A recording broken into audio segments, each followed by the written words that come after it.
तर बघा मधून फुटलेला आहे, खाली पाणी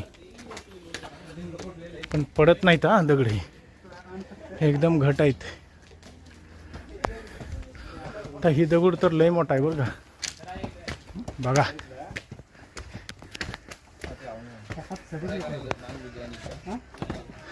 कसा आहे दगड,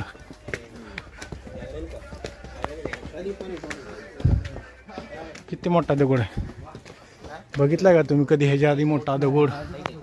हा मी तर पहिल्यांदाच बघितलाय.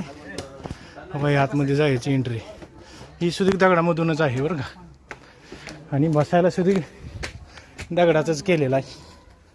मस्त वाटतंय. दगड लय मोठे आहे ती पण इथं बरं का, पुढच्या सुद्धा दगडात केलेले आहेत.